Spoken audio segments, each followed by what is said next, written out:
നമ്മുടെ പ്രവർത്തനങ്ങൾ ഒരിക്കലും ആളുകളെ കാണിക്കാനോ ജനങ്ങളെ ബോധ്യപ്പെടുത്താനോ വേണ്ടിയാവരുത്. ആത്യന്തികമായി അതിൻ്റെ എല്ലാം ലക്ഷ്യം അല്ലാഹു സുബ്ഹാനഹു വ തആല അവൻ കാണാനും അതിൻ്റെ പ്രതിഫലം നൽകുന്നവൻ അവൻ മാത്രമാണെന്നുമുള്ള ഉറച്ച വിശ്വാസം നമ്മുടെ ഉള്ളിൽ നിർബന്ധമായും നമ്മൾ ഉണ്ടാക്കിയെടുക്കേണ്ടതുണ്ട്.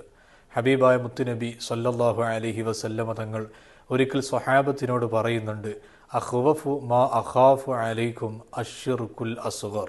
നിങ്ങളിൽ ഞാൻ ഏറ്റവും പേടിക്കുന്ന കാര്യം ചെറിയ ഷിർക്കാണ് എന്ന് പറയുമ്പോൾ സ്വഹാബത്ത് റളിയല്ലാഹു അൻഹും ചോദിക്കുന്നുണ്ട്, നബിയെ അതെന്താണ് ആ ഷിർക്കുൽ അസ്ഗർ എന്ന് പറഞ്ഞാൽ? അവിടുന്ന് പറയുന്നു, അരിയാഉ, ലോകമാന്യമാണ്, ആളുകളെ കാണിക്കാൻ വേണ്ടി പ്രവർത്തനങ്ങളാവുക, നമ്മൾ ചെയ്യുന്ന വിഷയങ്ങൾ ജനങ്ങൾ കാണട്ടെ എന്ന ചിന്തയോടുകൂടെയാവുക.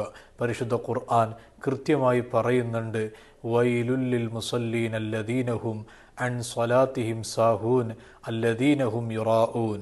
അവർ നിസ്കരിക്കുന്നത് മറ്റു പ്രവർത്തനങ്ങൾ ചെയ്യുന്നതെല്ലാം ആളുകളെ കാണിക്കാൻ വേണ്ടിയാണ്, അവർക്കുള്ളതാണ് വൈലെന്ന് പറയുന്ന നരകമെന്ന് പറയുമ്പോൾ പ്രിയമുള്ളവരെ നാം സൂക്ഷിക്കേണ്ടതുണ്ട്. ആത്യന്തികമായി നമ്മുടെ ലക്ഷ്യം അല്ലാഹുവായിരിക്കണം. അങ്ങനെ വരുമ്പോൾ ഒരാളെയും ബോധിപ്പിക്കേണ്ട, ഒരാളെയും കാണിക്കേണ്ട ഒരു മനസ്സ് നമുക്ക് വരില്ല. അതേസമയം ചെയ്യുന്നത് എത്ര ചെറിയ വിഷയമാണെങ്കിലും റബ്ബത് അറിയുന്നുണ്ട് എന്നൊരു സംതൃപ്തിയുടെ മനസ്സ് നമുക്കുണ്ടാവുകയും ഒരാൾക്കും പ്രയാസമുണ്ടാക്കാൻ, ബുദ്ധിമുട്ടുണ്ടാക്കാൻ നമുക്ക് തോന്നാതിരിക്കുകയും ചെയ്യും. അള്ളാഹു അങ്ങനെയുള്ള സജ്ജനങ്ങളിൽ നമ്മെ ഉൾപ്പെടുത്തട്ടെ. ആമീൻ യാ റബ്ബൽ ആലമീൻ.